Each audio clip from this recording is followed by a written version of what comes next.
everyone, and welcome to Talking Horses, day number 2 of the Belmont Stakes Racing Festival. Greg Wolf and Andy Serling joining you from a warm Saratoga. It feels like it could be August.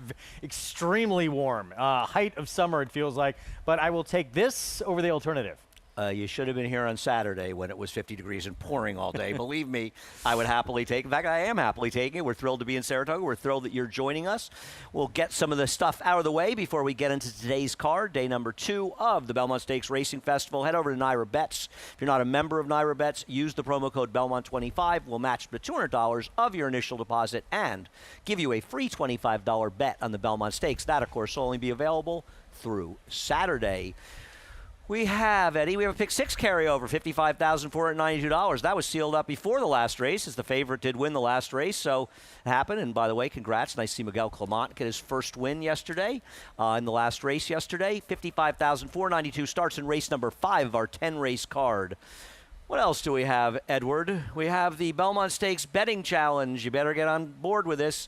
You have to sign up by tomorrow. It starts tomorrow, a 2-day contest, $5,000 buy-in. It's seated with 2 seats for the Breeders' Cup Betting Challenge late this year out at Del Mar. You can play it online at NYRA Bets. You can also play on track. We have a $10,000 hit and split on a $10 win bet on all the Belmont Stakes today, and you'll split $10,000 with everybody else. For more information, go to nyrabets.com, and we are on the air. I believe it is 12:30 to 6 on FS2. 12:30 to whenever. 12:30 whenever. We may just stay on camera. Head over to Saratoga Harness, catch a few over there. I think Frank is actually riding. I think he's driving. He's a doctor. So he'll be driving. Frank Lyons, yeah, he'll be on later today. Famous harness doctor. Anyhow, that's a story for another time. Race number 1, we start out with the Tremont. Tremont's got some storied history of winners, including Alidar, Foolish Pleasure. Bold Forbes made his U.S. sort of his U.S. debut, coming in from Puerto Rico for that race, his mainland debut, I should say. Let's start out with Mythical for Jorge Delgado. He and Romeo both ran extremely big races, and they're probably the 1-2 finishers. Am I doing something wrong, Greg? Yes, this is a filly facing the boys. I had not even noticed that, Greg. Does Delgado, whatever. She's facing the boys. Do we think it matters? I do not. She may matter to them when quick. She beats them. They'll be a little. They'll feel they were. Well, fillies are often even more mature this early in their career, so I don't pay attention. Look, she was 1-2 in the debut. She got bet extremely heavily, and she ran like she deservedly should have been. I think she could be awfully tough in here. I'm missing something, I guess, because blinging it back right now is even money. Yeah, well, it's early. At even money, I'd book every cent on bringing it back. It is the kind of sucker play, and you don't even have the worst in the top 4, but I'm going to show you why you blew it. Now, let's talk about Romeo before we get to that horse. So you want to show him? We can talk about Romeo, Eddie? What do you want to do? Let's show the start for blinging it back, who's the number 1, and then we'll show the finish. Now, the winner of the race, I'm not even going to try to pronounce that ridiculous name, something about Annihilators. This horse gets completely and totally steadied out and drops way back. They're going 4.5 furlongs. It's not just that, though, because down the stretch, blinging it back was extremely green in here, already well back, and kind of makes an amazing run of the race. Also, you consider how badly he was lugging in this race. Coming in, the jockey had an enormous amount of trouble, Jose Ortiz. Just a first-time starter, and these horses often always benefit from that. So I'm going to hope this horse has a ton of improvement, because he does have to get a lot faster. Yeah, I mean, you can see that head cocked to the outside here. That's extremely green in the running of this race. I just felt, too, because of that trouble, the horse was going to get overbet a little bit. And it's a bit of a crapshoot. Certainly that horse can move forward, but Mythical to me and Romeo have shown a ton of talent already. I'm not going to argue with that. We talk about Romeo a little bit. He ran huge first time for John Robb. John Robb came up here with Studley Do Right and won this race. He's won races in New York. I will not be surprised if I'm sort of banging my head against the wall. And I'll tell you, with the 2 has to be third choice for me to bet him. Yeah. I would never bet this horse at a shorter price than either the 3 or 5. I think will be, too. Yeah, I would have to think that Sanity will prevail, but I am going to try to take him. And if I get 3-1 as the third choice, I'll bet a few dollars. Race number 2 was dramatically affected by scratches, particularly the loss of Hideaway. He's going to be the favorite. He's not going to play. This is one race. I mean, it was 2 scratches, but one of them was serious player in here. I want to show the horse that Greg has on top, Fires Out, that I'm not particularly enamored with, but this horse did run well, albeit sprinting. in her turf debut. Yeah, this was 6 furlongs, Belmont at Aqueduct here, and this was actually the 3-year-old debut. Second start, both sprints. First was a dirt sprint. I just like the way she actually did, it says showed good energy, and she did make up ground and really put in a good run here in the stretch. The 2 sprints now stretching out to a mile and a 16th. I think she's really going to relish getting extra ground in here. I love to see that. Dam actually produced the Dreamfire, won the Grade 3 Surfer Girl on the grass, also won the Grade 3 Sereno on dirt. So there's a little bit of pedigree in there. I think this one will appreciate getting more ground. I hear you.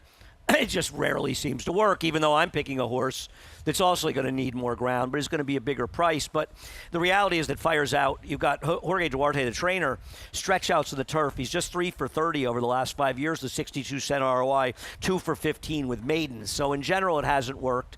We'll see. Obviously, it could work for this horse. I want to bet on Bourbon Milk Punch. Tom Proctor, who's taking over the training, I imagine a number of people are familiar with Tom, but maybe some aren't because he's not showing any stats.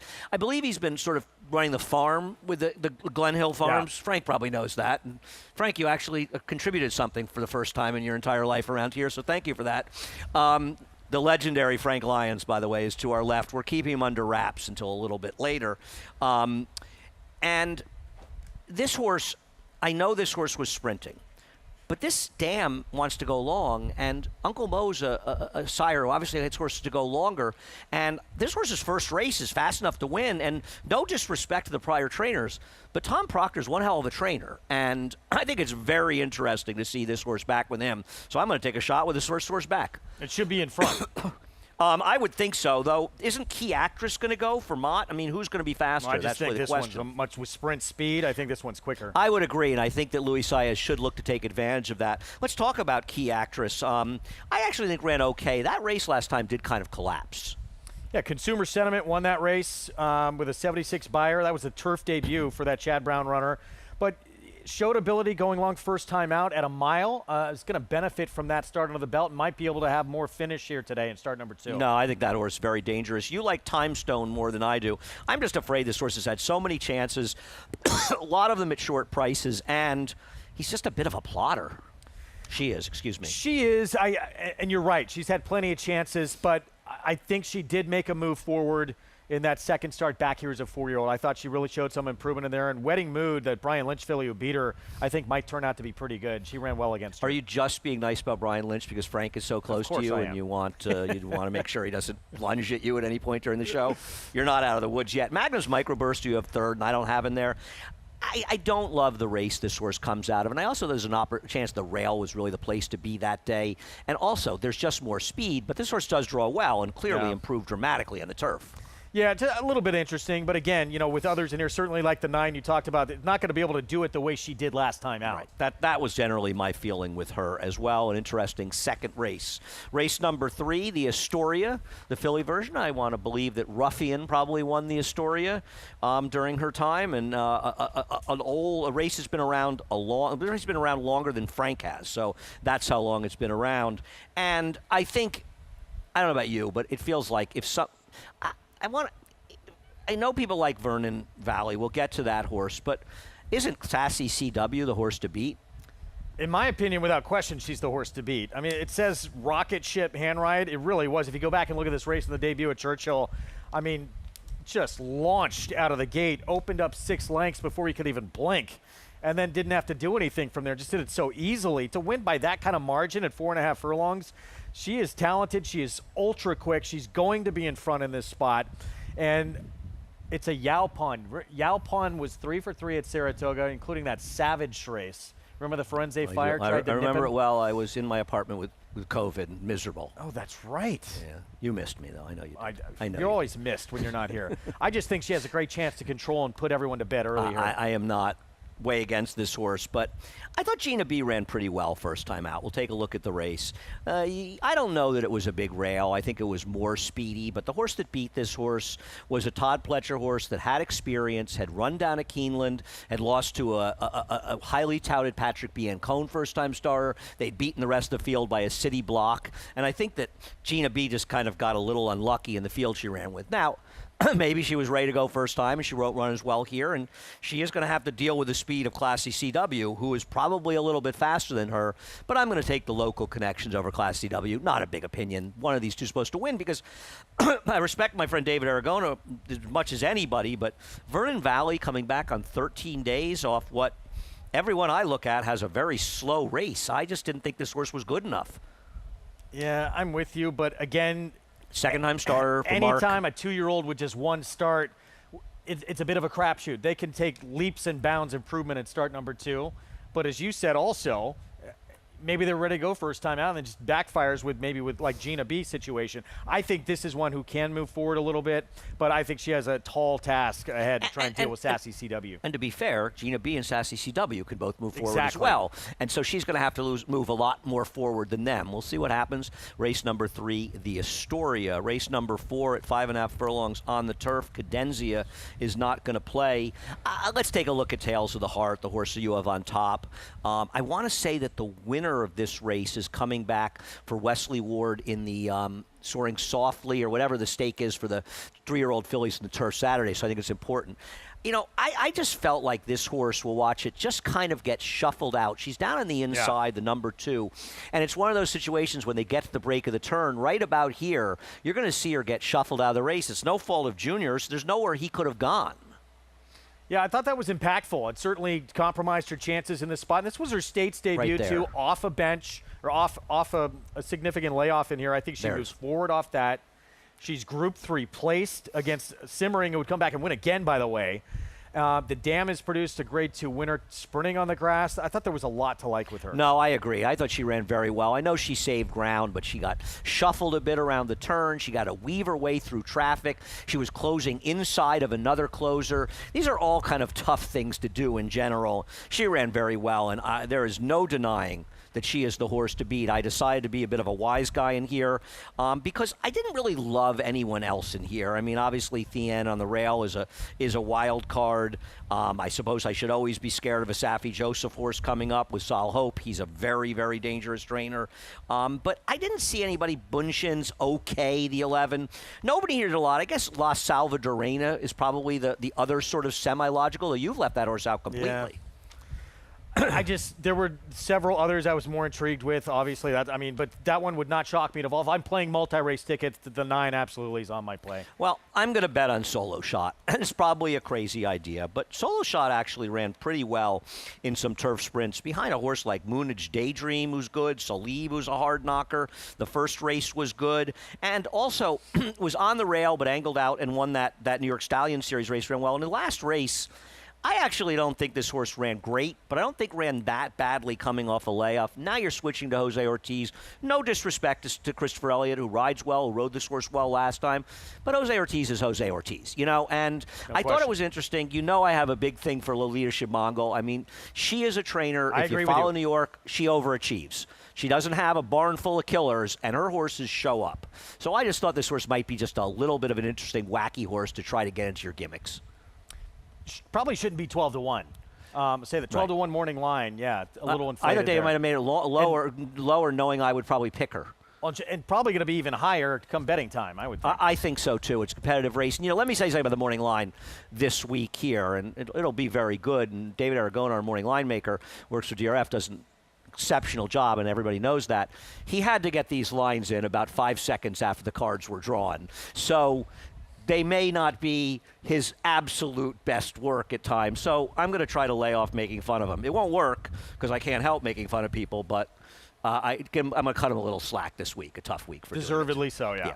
Best in the business. He is the man. Race number 5, a maiden special weight. It kicks off the pick 6, $55,492 in the carryover. And oh, boy. I don't have much to talk about. Well, I mean, I don't think there's any. You know, you look through, okay? Let's look at On a Summer Day and Heavenly Girl running 2nd and 3rd last time out.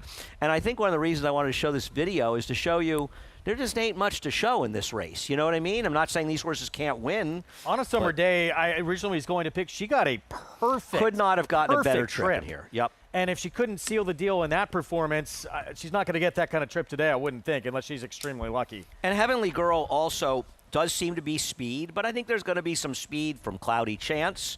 Should we use him? I ran to Chris Englehart in the way in. We were joking about Warolo. Because remember, were you on the show? Oh, you weren't on the show. I don't think so, no. Warolo won his first start as a turf as a 6-year-old, and I was making fun of him, saying, "What have you been doing with Chris?" And he said, "I deserve to be made fun of." We were laughing about it. Actually, he ran extremely well, as someone will remember. Talk about the one since you put him on top. Yeah, look, I on originally, top, as I excuse said, me. I was going to go to the 7, but then I just looked at that trip, and I said there's too many interesting horses in here, and you got to go somewhere else. English Channel on top. There's no question this horse is going to move forward, moving to the grass. They tried to get this one on the grass last time out. It was washed off. The Dam was a 2-time winner on the grass who won the turf debut at 6 furlongs. Started actually 2 for 2 on the turf with an 85 and 87 buyer. Was third in the stakes sprinting. Produced Tripoli, who was a 2-time winner on the turf and also won the Pacific Classic, by the way. Just shy of $1 million in earnings. So there's pedigree there. No question being an English Channel is going to move up on the grass. Right, he's supposed to go longer. You and I are on the same page. And no one really scares me in here that much. I don't think we're getting 10 to 1. I know the horse hasn't been bet and done no running, but this guy has sort of every wise guy written all over it. I don't think she's going to be 5 to 1, but I don't know. I hope we get 10 to 1. I need a little 10 to 1 shot after yesterday's performance. A couple of horses are the interesting horses. I have second and third, and you've left out Traily Girl.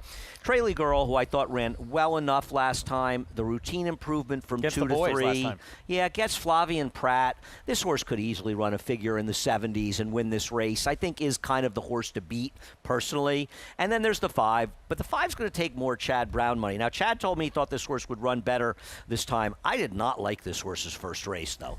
I didn't either. I mean, maybe we should be a little bit forgiving. It looked to me like actually did get held up by the starter a little bit coming out of the gate.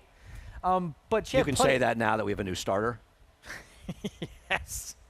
Well, no. Be very careful. It was Those guys in are the gate, are not- very big guys. I can't defend you against them. I didn't mean anything by it. It happens to everyone. But no, I don't This know horse what was did- going on. I think what do I think? I think the horse was acting up because she jumped up at the Yeah. start and then she broke I'm not three-quarters putting slow. it on No, the I starter. know. I'm just teasing. That's him. I'm saying it's me. It's always me. I think probably was a situation where the horse was probably acting up badly Yeah. in the gate, kind of jumped up and did the whole thing. I don't disagree. It was a very slow I don't race. love the race this horse coming. That's my problem. I think that the 9's coming out of a better race, and also they're going to bet Chad Brown more than they're going to bet Miguel. So I would rather take the 9, but I've got them second and third. I really didn't have much else going on. I have the 10 as my 4th pick in here. Heavenly Girl, nothing. Yeah, and look, Trolley Girl, the 9, I originally had in my top 4, but I tried to get a little cute. Throwing in Truly Magic in there is taking blinkers off, and I think will potentially step up a little bit getting to grass. It's, she's a half to a turf winner. It's not Tales of really McKenna, a yeah. turf dam, but she's a pioneer of the Nile. Fog of War's a war front, so Yeah. there is plenty of turf there. We'll take a break. Greg and I will be back with the late pick 5 after a short timeout. Bet the Belmont Stakes with a $25 free play from Naira Bets. Naira Bets is the official betting app of the Belmont Stakes and is available in most states. Naira Bets makes it easy to get in on the action with streaming HD video, weekly promotions, and a state-of-the-art betting interface. If you're betting the Belmont, your best bet is Naira Bets. Scan now for your free $25 Belmont Stakes bet, plus a $200 bonus for new members with promo code Belmont25.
Welcome back to Talking Horses. Greg Wolf and Andy Serling. Race number 8, and not surprised to see you and I with the same 2 horses. I almost flip-flopped them.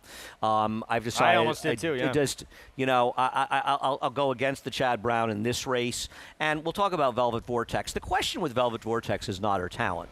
She's good, and I know you look at it and you see that big Beyer drop down last time out. I don't know. The second horse came back and ran 16 points better. Fourth horse, 14 points better. She's the winner was third in the 8 bells. Yeah, I think she's the best horse in the race. The question is going to become, is she the best horse at a mile? Because the mile may be the great equalizer. How far does she really want to go as a complexity? Yeah. Again, though, 2 sprints stretching out to a mile. I love that angle. As you said, I agree she might be the best in here. And the dam produced Fiza, who was 5 for 6 for Baffert, including 4 graded stakes win and a grade 1 win early on. So there's pedigree there. I think she's going to be very tough. She's good. She's absolutely good. But I do believe it's closer than the 2-1, 9-2 morning line. I'm not saying the odds will be closer. I believe the respective talents. And I'll explain why. Donor advised last race. First of all, this horse finished second to the future Acorn winner, Shred the Gnar. Oh, I know you're both betting. agree. Greg and I are all over Shred the Gnar. We sent Frank away because we didn't want him to get too excited about Shred the Gnar for his buddy Brian Lynch. This race, obviously, it came back with the same Beyer speed figure. But she was 25 cents the dollar, and she was a life and death struggle down the stretch to get it done against a horse that's run okay but has had a lot of chances. If you're looking for an excuse in this race, I will give you some information. She tore her foot pretty badly coming out of the gate. I think she grabbed a cord, whatever. She was pretty beaten up. So I think it's reasonable to assume that she didn't run quite as well as she's capable of running because of the foot, and she still ran through it. She's obviously doing fine now and back here, and optimistic she'll run well, but she's going to have to run well. If Velvet Vortex handles a mile, she's going to have a tough time beating her. Yeah, I think, look, anytime you're second at Shred the Gnar, who I think is one of the best 3-year-old fillies in the country, and we're going to find out more on Friday, obviously. She showed a ton of talent. I didn't even know the issue about the foot. I still liked her. And I think cutting back from a mile and an eighth, maybe she's just better going a little bit shorter as well. I will say her stablemate apparently very, very sharp work. Who? Limes Don't Lie. Limes Don't Lie? She's got to get so much faster, Greg. Yeah. All right. Let's go to a replay for the next race. Start right out with Future Is Now in the Giants Causeway and the first 3 finishers there.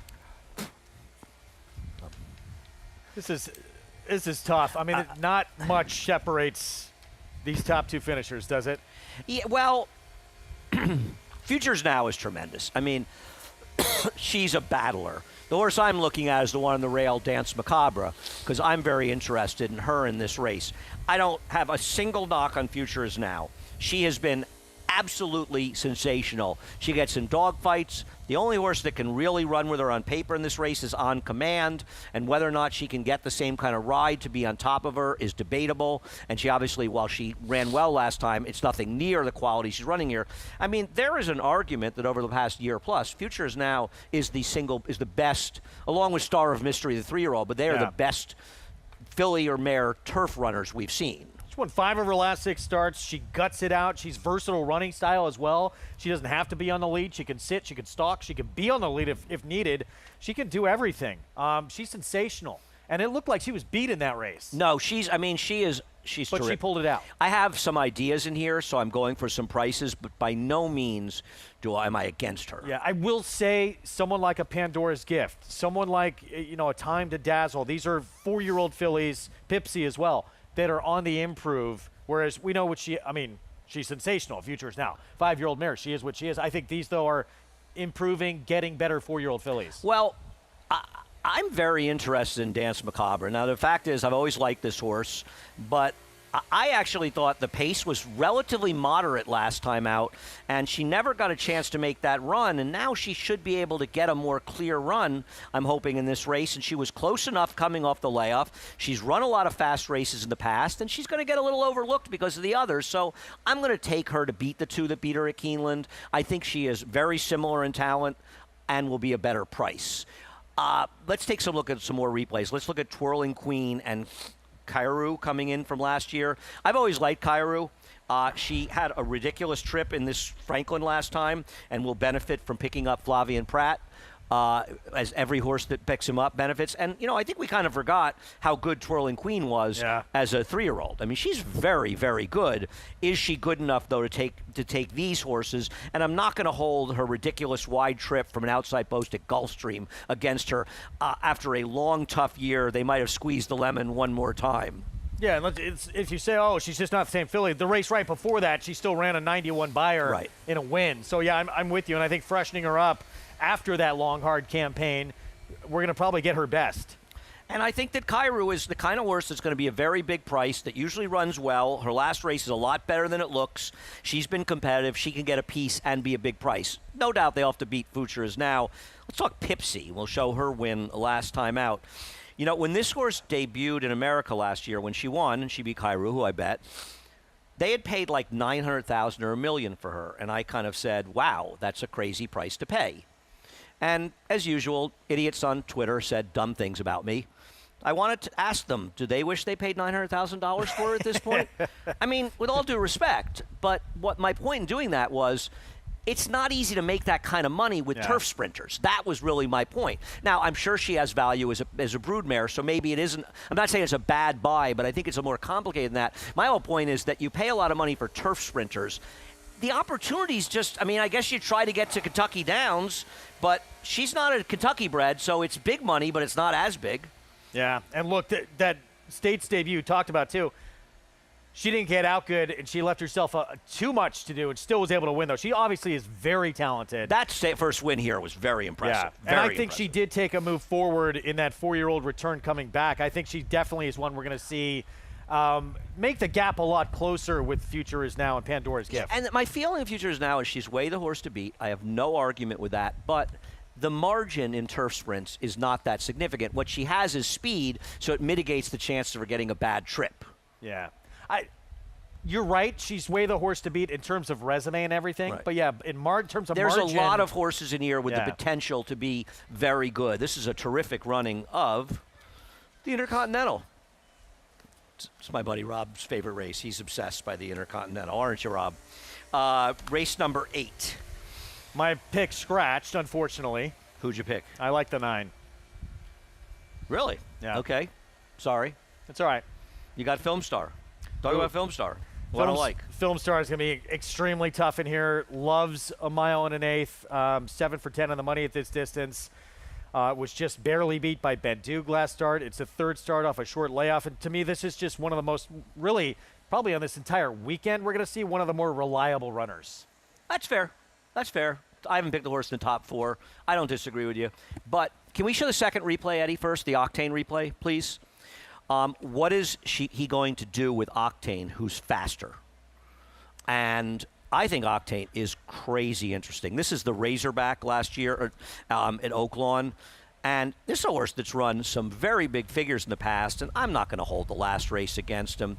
Coming off of a 7-month layoff, 6+ month layoff, going in a sprint against fast sprinters where he's not able to make the lead and he's forced to chase a fast pace. That, to me, was the absolute perfect prep for him. For a trainer in Amelia Green, if you haven't heard about her, you are going to hear about her. She is really, she's come out like gangbusters since going out on her own. She'd worked for Todd Pletcher for a number of years. Her horses are really running, and I'm going to take a shot with this one to wire the field. And that's why I didn't like Film Star, because I like this horse. Yeah. And maybe wrong, but working that's very sharp, too. Look, it's a millionaire with massive back class. I just felt, Film Star, I don't feel like needs to be in front, can sit and stalk. I like the outside. Shouldn't say I don't like it. I'm not worried about the outside post because of that tactical speed this horse has with that first turn. It's also only a coming up 6-horse field now, so not as big a situation. And it's not like, he should be able to get the position from out there. Who's riding? Jose should be able to get the position. Willie Dees. I know Willie Dees looks a little bit light on figs compared to the better horses, but hasn't this horse really improved? Time From US loves this horse, and I think this horse has really taken a step forward for Mike Maker. I'm scared of this one. I almost picked him on top. I almost thought this was the horse to beat in the race. I kind of almost did too, to be honest. This horse is very good, in incredibly sharp form, has come back, had that one start in the mud at Oaklawn, throw that one out. And since that time, 2 races at Oaklawn, race at Churchill. Any of those 3 races puts this horse right in the mix against A-game efforts from anyone in the field. Yeah, no, I think this horse is extraordinarily dangerous. I wanted to throw in a goofy replay from a horse that maybe people have forgotten about. I know I had forgotten about W&L. We'll show him winning the Remsen. Beat another horse that unfortunately never came back, Arctic Arrogance. And I had forgotten just how good he was because I was looking up this race, and I'm like, I'd forgotten how fast Arctic Arrogance was. A really good horse. This horse ran a 93 figure down at Gulfstream and just sort of fell apart. Caught a sloppy seal track in 2 of those races. I know won the Remsen the slop, but maybe this horse doesn't want me in the slop. Gets a dry track for Bill Mott today. And somewhere in there's a horse that can compete in here and is 20 to 1 on the line, be a little lower with the scratches. Yeah. But this one's going to be a big price in here. And, if you want to throw in a bomb for a C in your pick 6 or pick 5, I thought he was a little bit sneaky. Yeah, no, I'm with you. I had forgotten about that Remsen, too, as I was going back to this. And this horse, I liked him back then. A long time ago. It's been some time, but as you said, there's excuses there. I had originally wanted to put maybe Classic Catch as much as on top. The horse you have 3rd and I have 4th. My feeling in this race is I'm more interested in the new shooters. Maybe it's just that, you're drawn to new shooters, but I'm just more interested in them than the horses we've been seeing. But he has been improving, and he showed a lot more speed in some of his recent starts. So he's not quite plodding as much as he did once. Figures I've been looking at, I just feel like he is who he is, and he hasn't gotten any better. Yeah. And his best isn't enough to contend with the best of Film Star, the best of Willie D's, the best of Octane. And one of them is going to run their race. I completely agree with you. Race number 9, the Poker. We lost a big player in Filo D'Ariano, who's going to be the controlling speed of the race. And, I didn't pick the horse on top. I picked Cameo Performance on top. Let's both talk about him. Why do you like this horse? I really like this horse today. Well, so as I said, I loved Filo D'Ariano, but the horse is not going to play. This horse is cutting back, but I thought has taken a big step forward now as a 4-year-old. Those 2 starts coming back, that stake at Fairgrounds, the Grade 1 Turf Classic. I thought he ran very well in the Munez. I thought it was a terrific effort by him because he was nowhere near the fence, and you wanted to be on the fence that day. His last race, I think, is better than it looks. It's one of those conundrums. You didn't want to be on the rail on May 3rd on the turf at Churchill, but you know what? I don't think you want to be 4 and 5 wide around the racetrack every step of the way. No. So there's a happy medium in there somewhere, yeah. And those are pretty good horses he was running against. I just think he might be the best horse in the race. Spirit of St. Louis is going to be the horse to beat in the Manhattan. There's no question. Yeah, the question for me is the cut back to a mile. Is that a concern at all? Because this horse may be a lot further back. Well, it changes a lot with the scratch of the 3. And I think it's important to note as we look at this replay of Sherlock's Jewel beating Donegal Moon.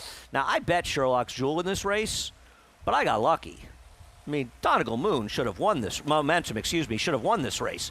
He was in that weird position where he sort of felt he had to go after the speed, the Big Everest, Big Invasion is the other, is the Sprinter. Big Everest. He had to go after that one, so in doing so, and I'm not blaming Javier, I think he did the right thing, but he ended up getting bitten in the butt by doing the right thing. And now with the scratch of the 3, this horse can control, and I think my question to you is, if you had had more time after the scratches, would you have moved this horse more into your picks, or are you just against him? I thought he's the horse to beat in some ways. You're talking about Donegal Momentum. He's the controlling speed now. His last race was very good, Greg. It was, but we've talked about this horse before, and I feel like he's faster on dirt. I just think he's a faster dirt horse than he is on turf. He's kind of proven that out, and he's got to take a big move forward, even being the controlling speed he is, to hold off the closing that's going to come from Cameo Performance, because that horse has run significantly faster on several occasions than Donegal Momentum. Okay, that's fair enough. They have. I will tell you that I was talking to Chad Brown. He thinks Intellect's going to take a step forward in here. I didn't love him. That's why I put him 4th. Maybe I moved him up after talking to Chad, but I don't know, man. I think this is a tougher bunch. He's got to improve to beat these. Anybody else in here? I thought Mischievous Angel was interesting. I thought that was a really productive comeback. Had a little bit of trouble in that race and setting him up for an improvement second off the bench. I guess maybe you could argue in retrospect, Paco moved a little bit soon in there, and he can be a bit forward in here. I wonder if he's really a miler. I wonder if his better races are shorter. That was my biggest concern with him. Yeah. All right. Anybody else? I don't like Major Dude. I know you have him fourth. David's. I thought his last race was. I feel very like he's mediocre. going backwards a little bit. So do I. I feel like his better form is a little bit behind him, at least recently. We'll close it out in the 10th race, a maiden race, and we'll start out by looking at, I don't know, Just So Pretty, who you have. Nowhere. Okay, I have third. Oh, You no, have- sorry, I have third. I ran into somebody the other night at dinner who told me this was the single for him on the card. And I said, really? I said, I guess he could win. She could win. Hasn't she just had so many chances? A lot of them at short prices. Figures-wise, yes, she's the one to beat, but I have the exact same feeling as you have. She's had way too many chances. She should have closed the deal this day, and I'm not going to put all my eggs in one basket with one who's had all these opportunities and has not sealed the deal. Now, with the right ride, this horse could be the controlling speed in here. And I think that makes the horse particularly dangerous. You have the number 8 dimensionality on top. I don't have the horse anywhere. Figure on other, Thoroughgraph and some other things were a lot faster than that. Time Form 57 US has Fire the horse shows. faster, yeah. This horse, she was wide the entire way. Yep. Broke from post position 11 and actually kind of broke outside for a little bit and finally got her act together. But that cost her trip-wise around both turns. The winner of that race came back and won an open A other than allowance at Monmouth. I think there's a lot of upside with her. And again, that kind of a sneaky figure there that's better than looked. And with all due respect, the rider down at Tampa, Major Ricardo upgrade. Santana, who rode the horse on dirt last time, is a big upgrade, so I don't disagree. I was interested in 2 horses in this race. One of them is Green Jobs, who I thought ran very well in synthetic last time, and I know the first race was bad, but they really liked this horse before the first race. I just didn't want to put another Chad Brown horse on top, and I have a bit of a wacky idea. Horse you have fourth, so it's not that outrageous. I'm going to bet on Smartest in here. Yeah, it is Rispoli. Rispoli, yes. Yeah, I'm glad Greg brought that up at the meeting because I've been trying to pronounce it correctly as it heard that as well. Umberto Rispoli riding this horse. I have found in my long life that Colonial Downs turf figures can be a little bit dubious, especially 2-year-olds debuting at a mile in July. And I think there's an argument that figure probably should be closer to a 60, and a 60 going in from 2 to 3 with almost a year for Graham Motion could easily become a 75. And now we're talking about a horse that can compete quite easily in here. And also, this horse was bet off the board. Just broke a little bit slowly, was way back, and I thought made a pretty respectable run. The winner of the race got the 54 buyer, came back with a 66 buyer the next time out. I think Smartest is the kind of horse people look at the fig and say, I don't want any part of this horse, and I think they're kind of missing the story, though David has the horse 9-2. Everything this guy just said, I agree with you, especially the fact how early that was in the 2-year-old season for Smartest. Yeah, we're going to, and a trainer that we both tremendously respect. This horse is going to run a big race, I feel. No, I disagree with you, Graham. You should have run Test Score in the Pennine Ridge. He would have won. More for sure, you have second, the 8-6. Yeah, I mean, it was a fairly slowish type race, but I felt like did overcome a little early trouble in there and did put in a good late run. I agree. Taking the blinkers off. This horse was really finishing last time. Yeah, was really putting in a finishing. good late turn of foot. And I think we'll be able to relax a little bit more with that equipment change and have more finish at the end. I probably should have had her fourth over Queen's Fable. I didn't think the Queen's Fable got the best ride last time out, and that our Ortiz guy's a little bit better than the compatriots down at Tampa Bay. But this horse going to take money, and I just don't know if she's very good. She's got a zillion-dollar pedigree, but she isn't running like a zillion-dollar horse. And you expect that barn with that many chances to have sealed the deal by now. I agree, and she's been a very short price in 3 or 4 races. Greg, thank you so much. Thank you for watching. As a special prize to you for watching, you know to head over to Naira Bets. If you're not a member of Naira Bets already, no better time than the present. Belmont 25, the promo code, will match with $200 of your initial deposit and give you a free $25 bet in the Belmont Stakes. It's amazing how just sitting here for less than an hour, how much pollen is getting covered on everything. That's why I feel the way I do. We also have a Pick 6 carryover, $55,492. That starts in race 5 of our 10-race card. Belmont Betting Challenge, you have until, I think, before post, but get that information. It could be late today. Go to NairaBets.com/contest for more information. $5,000 2-day contest, online, on track, 2 BCBC, the Breeders' Cup Betting Challenge seats available. Get all the information at NYRABets.com/contests.